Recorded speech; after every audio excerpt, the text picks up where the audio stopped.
is MC Haley, and this is the first podcast, and I am with. I You are with Alexander Armand.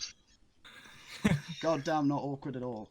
And this is the first podcast, and I did announce this a few days beforehand, but No, you yeah, didn't. What are you it's. talking about? What do you want me talking about? I'm joking. I was like, I put this on my channel.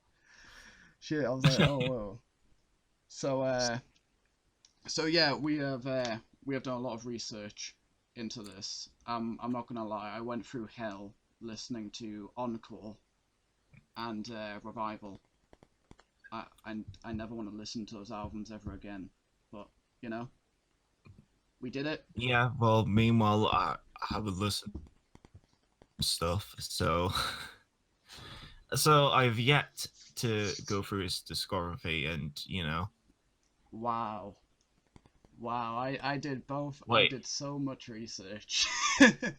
I went wait, through wait a all the. minute. Are we doing like an episode on Nirvana and next week, where we just tackle them both all in one go? Yeah, we were gonna tackle them both in one go. Oh shit! No, do you know what? Keep it going. It's fine. It's fine. So pretty much we've got Alex here who decides to not do any research and not do any work when it comes to I'm, Eminem. I Alex. I mean, I listened to the Nirvana albums, but I did as well. I did both pieces of research. Right, okay, you know shit. what? I thought we were just doing one and See, like, do the other one next week. it just shows my work ethic, you know? Like this.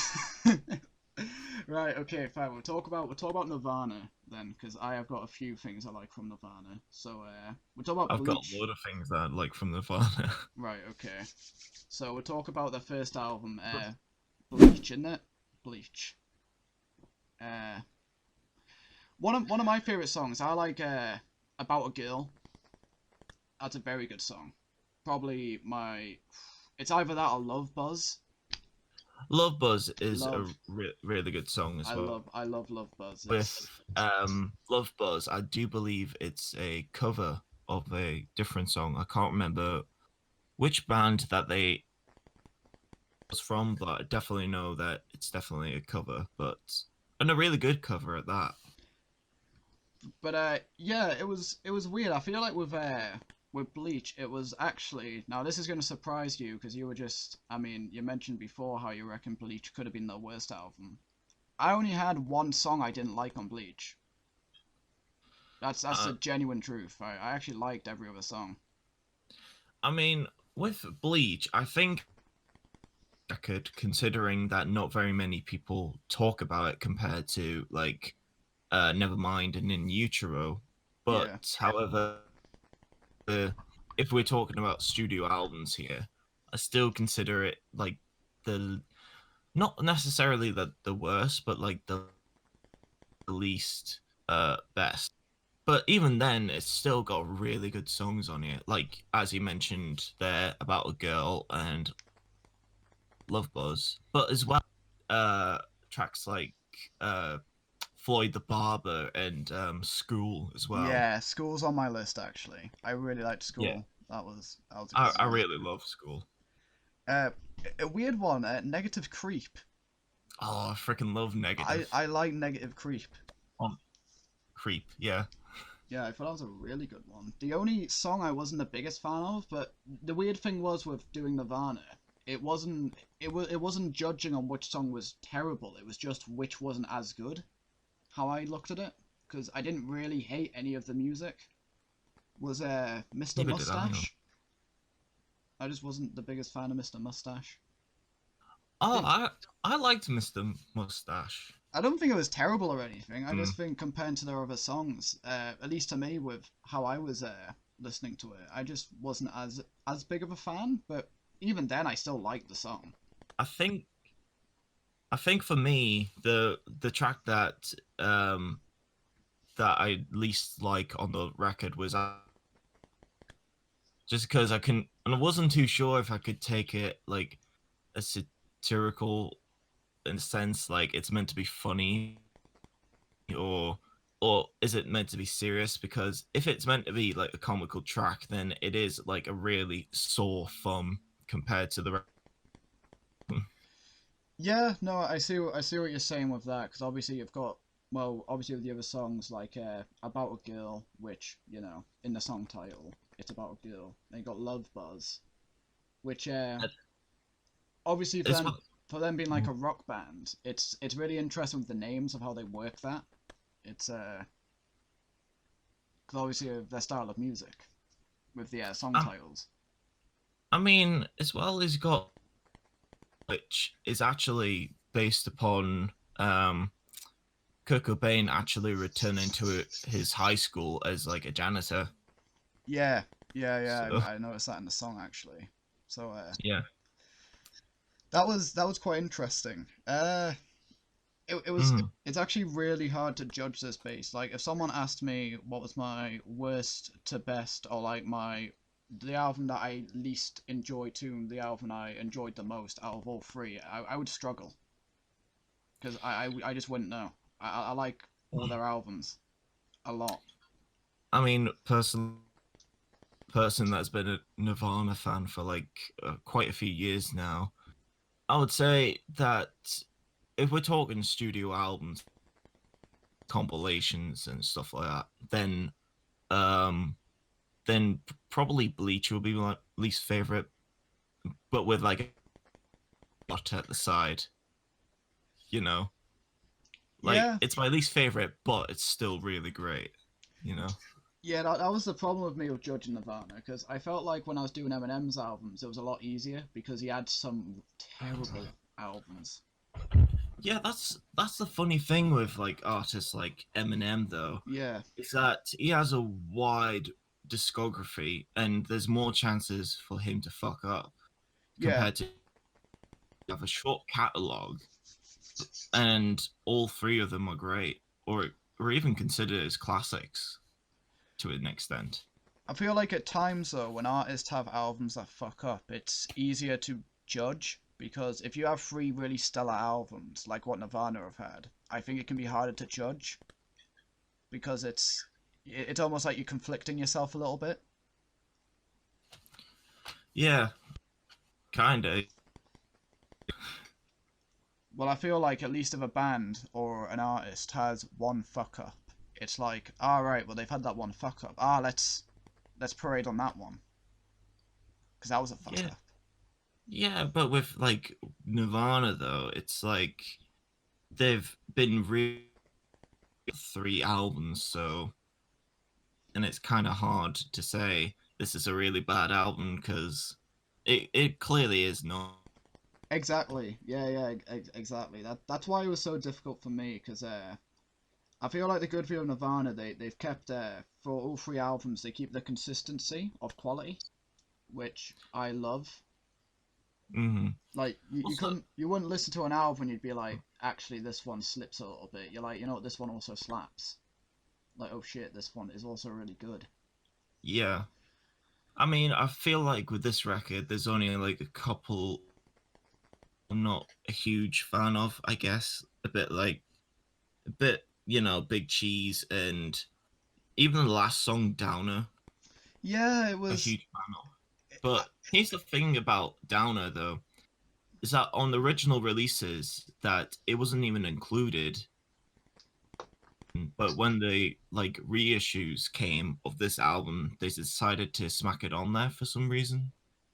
Oh really? I didn't even know about that. And also another thing to mention about this album is that you know who Dave Grohl is, the drummer for Nirvana and for the Foo Fighters. Oh god, yeah. The Foo Fighters as well. Yeah, he's Yeah. not on this record doing the drums. Wow, that's Instead is a guy called Chad Chandling, if I pronounce that correctly. I'm really terrible with names. Yeah, he's the guy doing the drums on this record, and the reason that he kind of left Nirvana after doing Bleach was really feel like his style with drumming was right for the band.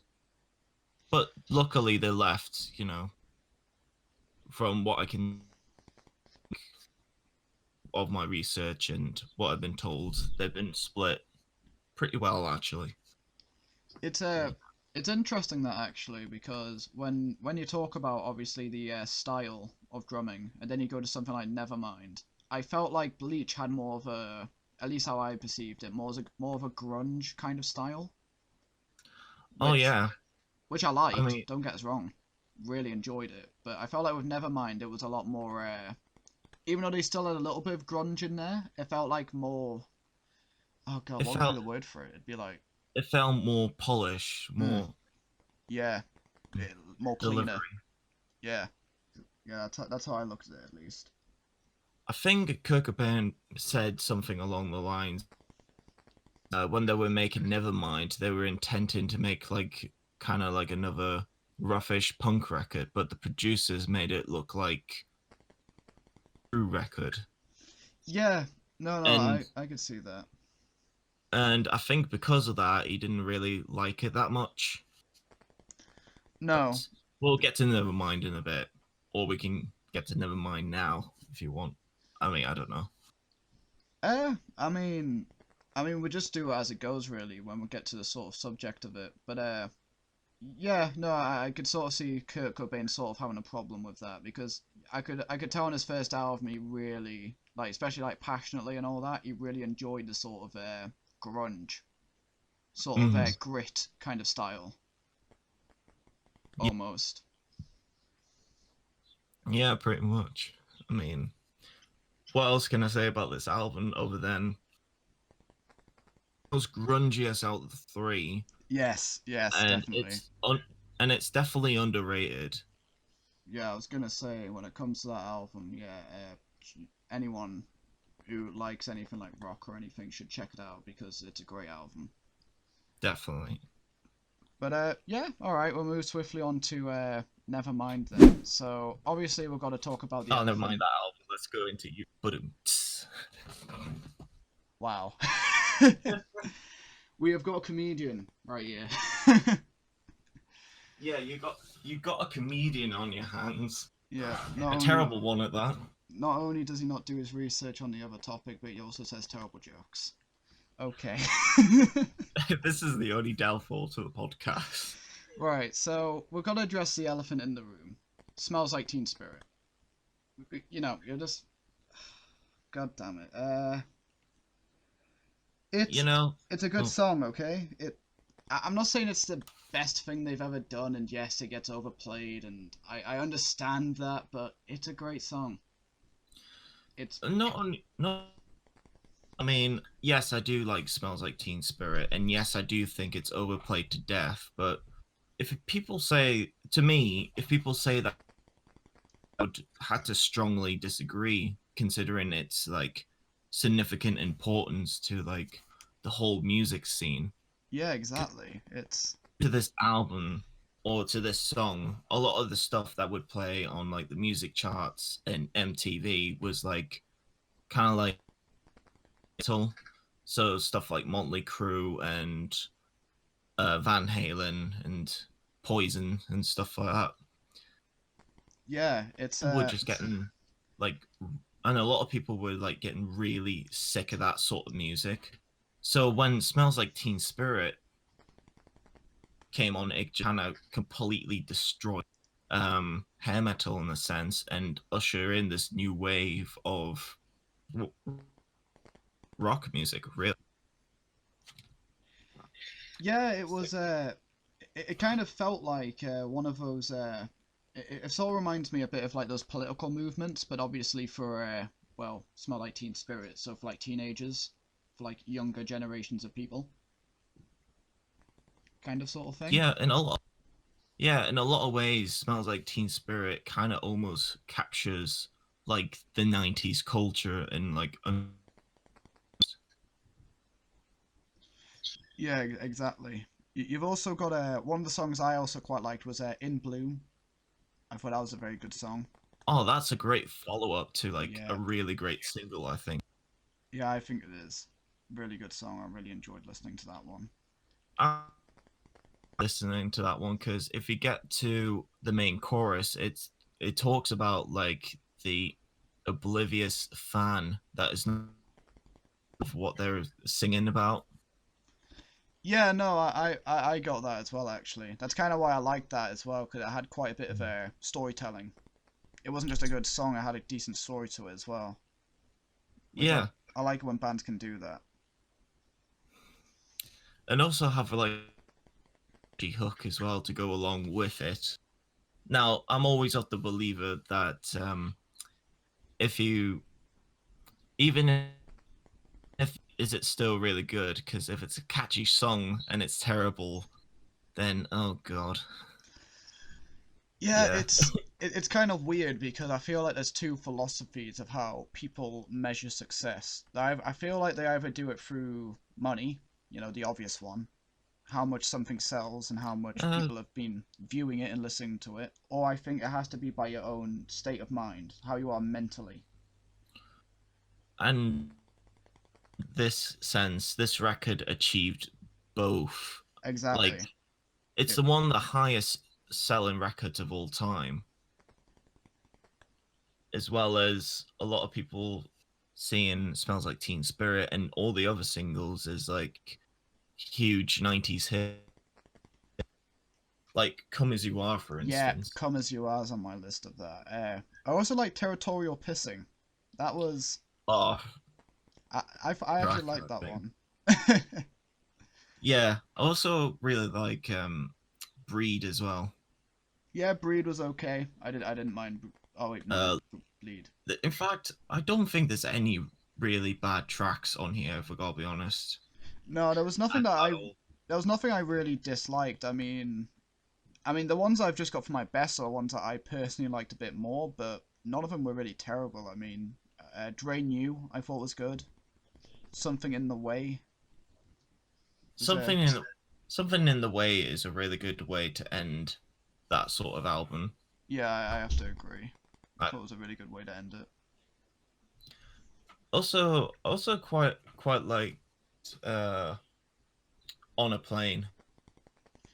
Yeah, Like even if it's a song that's just not very focused on what it's about, but it doesn't really care in the sense and kind of why I like. yeah, I felt like I feel like out of all of them, don't get us wrong, I feel like On a Plane, it wasn't like my favorite, and it definitely wasn't in my best list. But again, it's one of those albums where they don't really have any terrible songs. It was just out No, of all of them, which one I thought no, was not as good as the other ones. That's kind of how I had to, try to review it. Not what I hated, what I liked more, sort of thing. yeah. I mean, I suppose if there is one track not too fond of compared to the rest, now I love every single track on this album, but however, I think if I had to be like Stay Away, Yeah, I had that on my list as well. Actually, Stay Away and was. Don't get me wrong. It's still I like the song. I'm not gonna yeah, slate it it. has It's a good like song, but I think it's compared to the other tracks on there. It yeah, the way I kind of it's like it's particularly the main chorus is like really emo-ish as fuck, yeah and it's just like stay away, stay yeah that's away. But however, but yeah here's the good thing about the track is that I love the opening lines to it, like monkey see, monkey do, yeah I did like the opening line and yeah, actually. yeah, it's like everything. I love everything else apart from the main chorus, but like the only real negative that I have with this album, is, it's just really hard to criticize it. I think. Yeah, and I think that's when it comes back to my point of at least if an artist releases something bad, you can go, right, yes, I can criticize this. So then it's easier to have a list of things I like and things I dislike. But when you have a group that makes three really amazing, stellar albums, it's hard because you're just stuck. But yeah, that's actually, you know what? One song that we didn't talk about, and it's interesting because I didn't even hear you say it was what did you think of Polly? Oh, Polly. I like Polly. I Yeah, mean, I didn't mind it. I thought it was an okay song, but I thought compared to the other songs I've mentioned, like Smells Like Teen Spirit, In Bloom, Come As You Are, Drain You, Territorial Pissing, I don't think it was as good, but I do like Polly though. I really do like Polly. Lyrics in question are a bit disturbing, considering that the point of the song is the view of like the male rapist. Yeah. And Yeah. do you know what's a funny thing about Polly? What? Right. So apparently there was how a group of Nirvana fans, quote unquote, you'll see why I said quote unquote, Okay. is that they there was like a group of Nirvana, like two of them I do believe, that approached like this girl and were trying to sexually assault, uh and they were singing Polly while doing it. Oh. And when Kurt Cobain actually heard about words, um, I think he said in an interview that they were just like a waste of sperm and eggs. Just Ooh. what the song was about. Yeah, that's interesting actually. That's an interesting way to look at it. Like, damn. I mean, to be fair though, like they shouldn't be doing that in the first place. But Yeah, fucking hell. but I find it quite interesting. Uh, Placing as well. It's like almost in the middle of the album, and to me, I think they placed it really good. Yeah. No, I do Well, agree with the placement. I feel like the placement was it was decent because I felt like Nevermind started off with a lot of hype, which don't get us wrong. I feel yeah, like the hype it lived up. It lived up to the hype, which is good. But then it gradually started getting when it came to more of the hype tracks, it started getting to more of like sort of the lower tracks, but it was still really good. Still really good songs, but it was like changing the mood a little bit. yeah. I mean, place in the middle, it just kind of calmed things down a bit Exactly. before embracing you for territorial pissings. Yeah, which I don't know, like I know people talk about Smells Like Teen Spirit and Come As You Are and In Bloom and all that, but Yeah, Territorial Pissings is like my second to third favorite song on the album. I just love the song. It's man. yeah, yeah. There's a load of like good songs on like territorial pissings. Like for me, even though I do love territorial pissings, but I would also say breed as well. Yeah, no, I that's a like a good one. freaking breed. Yeah. Right, so I'm guessing we're going to be But talking about the last album. also Oh shit. before sorry No, it's before okay. we quickly before this album, if you have the CD version of Nevermind, you will notice that something in the way is like quite a, and that's because that there's a load of dead air, and if you go through the dead air towards the end, you would hear another nameless neverness, I think it's called. Okay. Just thought of something I would point out just in case if anyone that's listening doesn't know but have a CD copy of Nevermind. No, that's Unfortunately, it's not on the vinyl version, which oh luckily I've got the CD version as well, so you know. yeah, gotta catch them all. No, I mean that's just how it is. Pokemon. Gotta catch them all. Bleach and never mind. I think we're gonna I Yeah, think we're gonna get copy yeah, we're going. Oh two no. seconds of Pokemon. Yeah, we're gonna take all the money away. Even though I don't make any money, I'm got enough subscribers. Fun You do fact. it. Right. So Nirvana's last album, For which me, this is my personal favorite Nirvana record. oh Because my god, it's difficult because I'm like I really like Nevermind, but oh, I like this. Oh my god, I don't know. I mean, here's the way that I kind of view the albums. So, the first one, Bleach, is the most roughest out of the three. Yeah, agree. that's Uh, I can agree the more. second one more capture. The second one kind of capitalize what the band was like at their most funnest or highest, you can say. Yeah, And yeah. in utero is like the most personal record. Oh, definitely. I Hands down, agree. like that analogy is spot on because one of my favorite songs in Innuendo was a heart-shaped No, box. I it's really actually pronounced in utero, just in like neutral innuendo. Fuck's it. Yeah, I in was like innuendo. What? in neutral heart-shaped box. I really liked. That was probably one of my favorites. Yeah, that was like the lead single off of. And if anyone has heard anything off of In Utero, it's definitely Heart Shaped Box at Oh, some point. oh god, yeah, exactly. It's obviously, enough relevant in the room. Rape Me. Yes, I think it's a good song. I mean, I like with, the song. with the song Rape Me, I think a lot of people dislike it because of the name in question. Exactly. Yeah. But about Yeah. the song, it takes the viewpoint of the female perspective and say, and just about to be raped, and they're literally saying, yeah, go on, rape me, but however, I know I'm not the only one going through this, and you will be Yeah, arrested for it. yeah. I remember when I was listening to it, and I kind of had two perspectives. I had that sort of perspective, what you just said there, but I also had the perspective of, well, it don't be ironic, because no one would say, well, rape me, because the definition of rape is where you're doing it without consent. So Yes. no one's gonna say rape me, because then it's just sex. You've consented. Yeah, pretty much.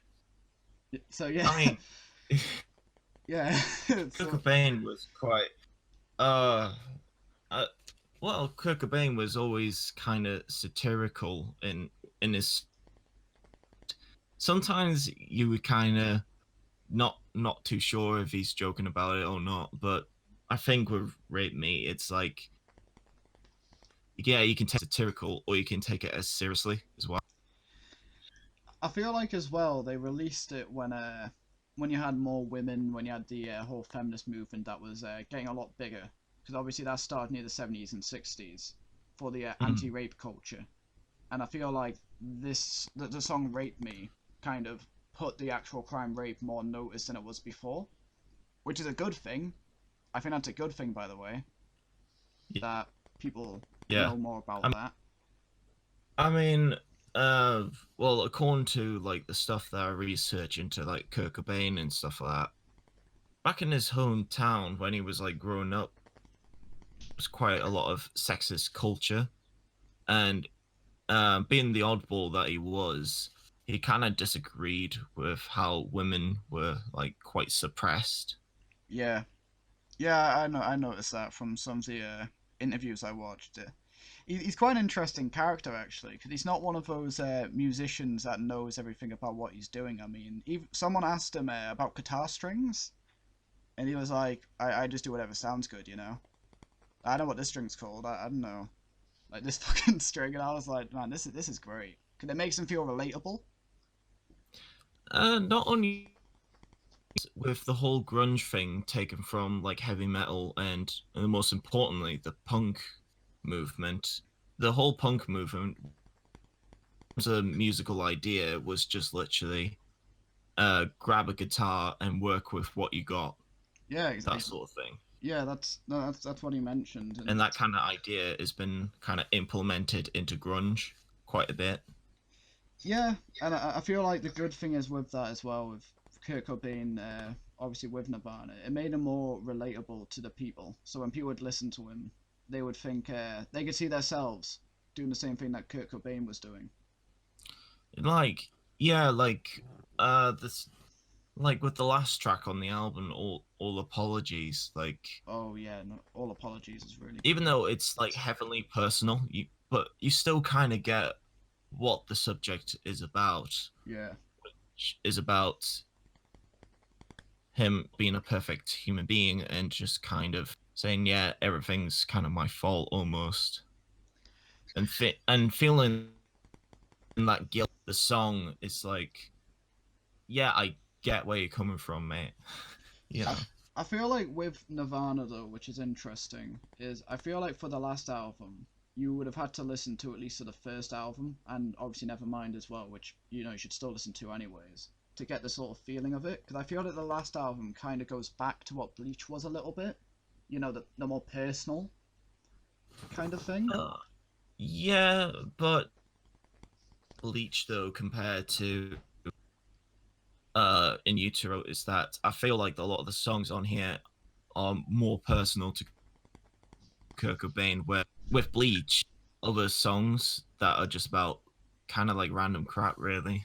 Yeah, no, I could see that. Like Bleach would be more about stuff that happens in general that could be personal, while the last album is stuff that's more personal to, well, Kurt Cobain, like the person Kurt Cobain. Yeah, that no, I could see that. Yeah, And it's kind of weird. Nevermind kind of feels like a hype track for Kurt Cobain. Like if Kurt Cobain had this sort of, I mean, he probably does. I mean, if he has this sort of side to him that has all this confidence, that's what would make mm, Nevermind.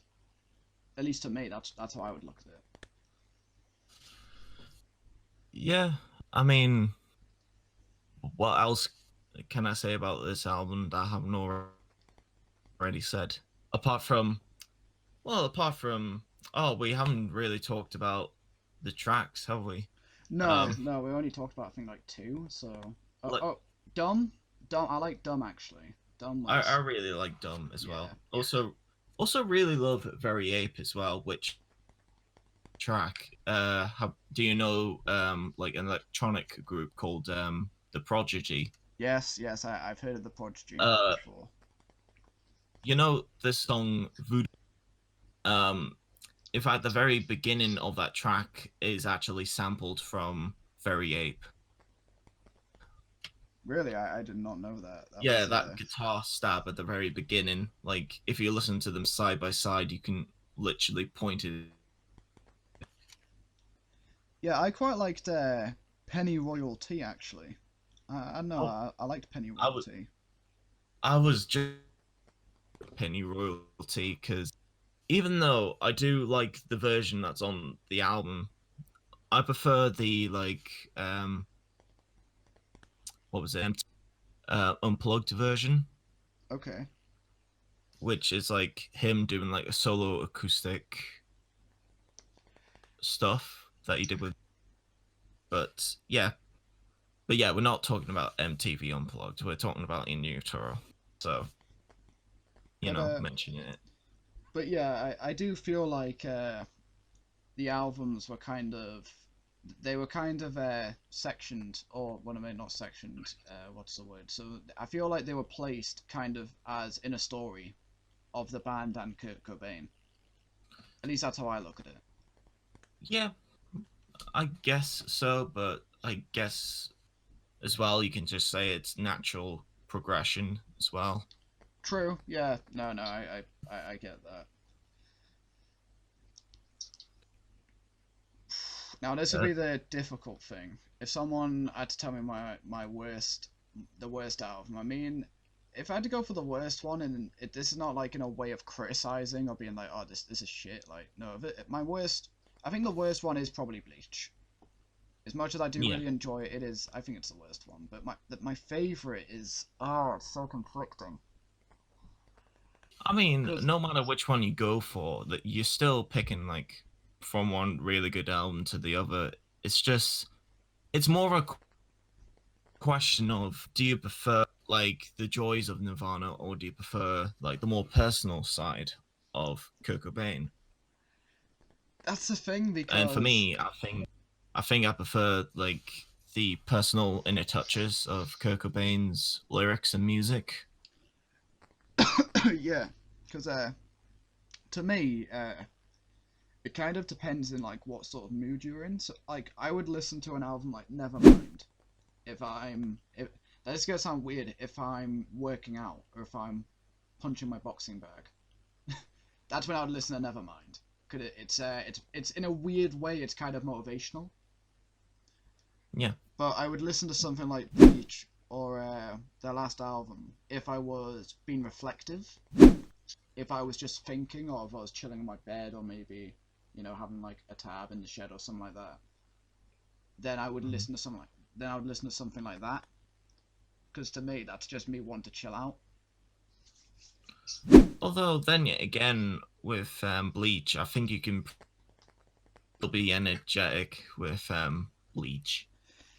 Yeah, I think it's a different type of energetic though. I feel like Nevermind's got that sort of it's energetic, but it's almost empowering to the point of feelings in a weird way sort of positive. Well, I feel like with Bleach, yes, it's got a lot of energy, but when I was hearing it, it makes you feel more, at least how I would describe it, more sort of in a weird way, kind of angry, kind of like Yeah.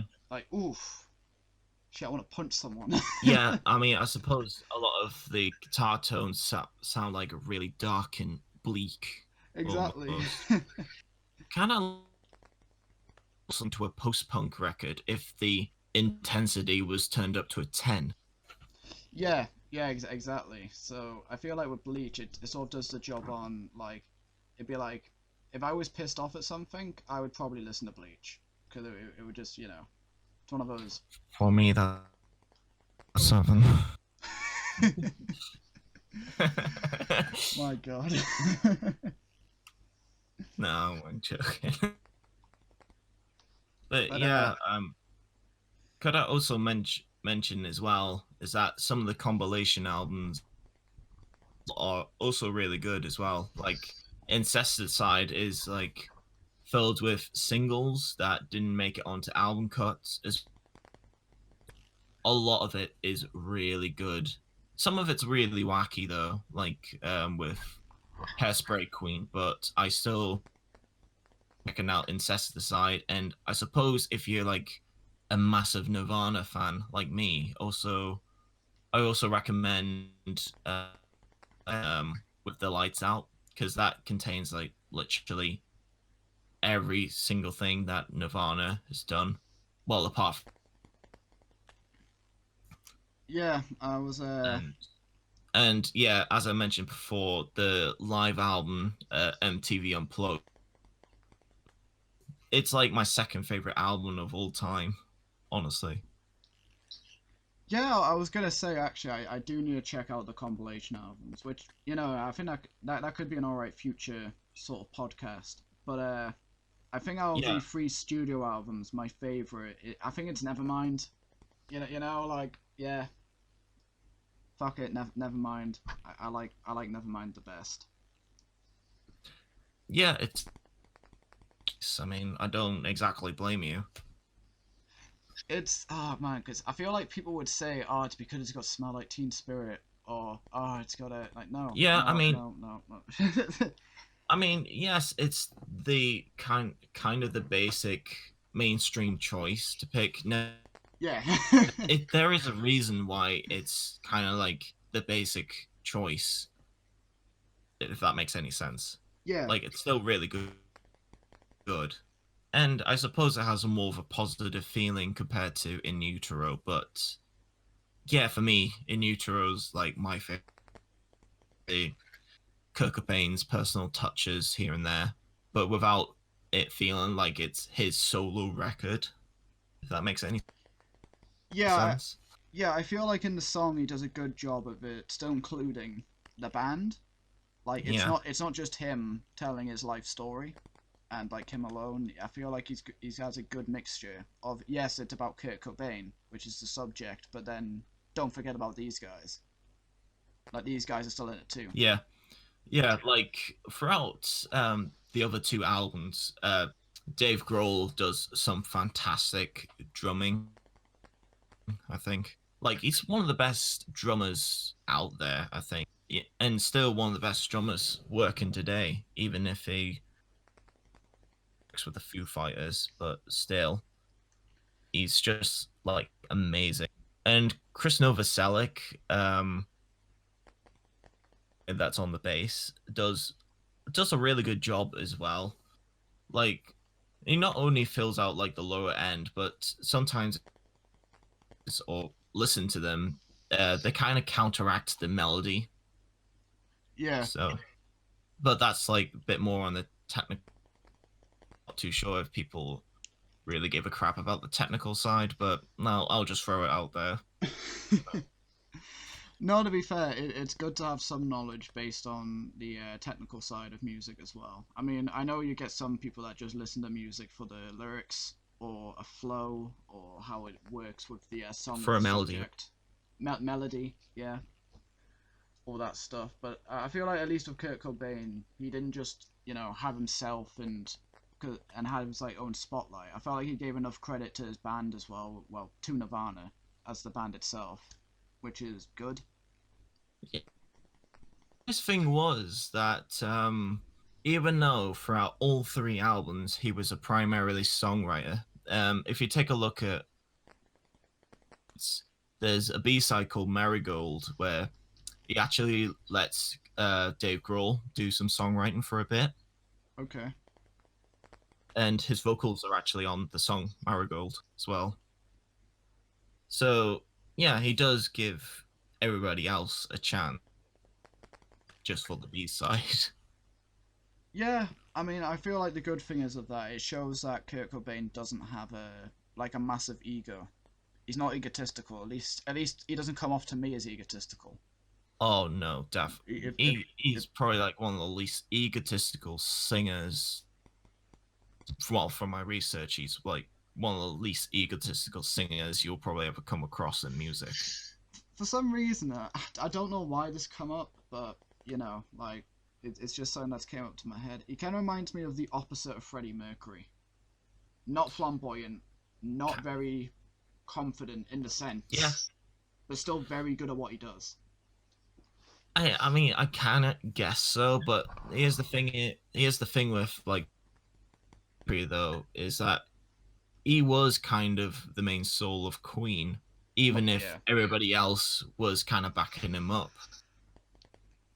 But Yeah. with Kurt Cobain, and in terms of his stage presence, yes, he was like the lead front man.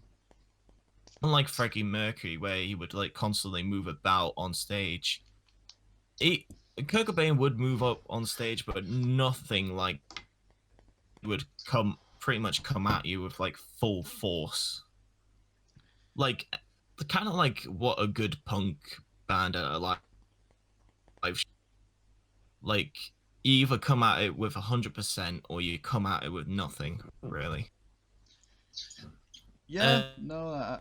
MTV Unplugged, he was kind of chilled out for a bit, but that's kind of the nature of the Unplugged sessions. But yeah.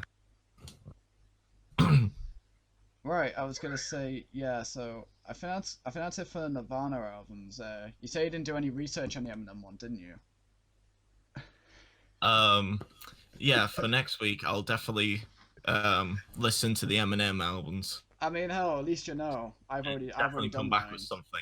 I've already, I've already I done mean, mine. you're way further ahead than me. It's like I was still busy with other things as well, man. Like, god damn it. Like, if I realized that, I would have just like not listened to Revival. But you made me go through that hell just so we didn't have to do it yet. I mean, at least it gives you a chance to listen to the other albums as well. True. I mean, I have list. I mean, the good thing was with me, like when you were doing Nirvana, that's kind of how I looked at about doing Eminem because even though you haven't listened to a lot of Eminem's albums, I haven't really listened to Nirvana fully through until I was doing my research through the weekend.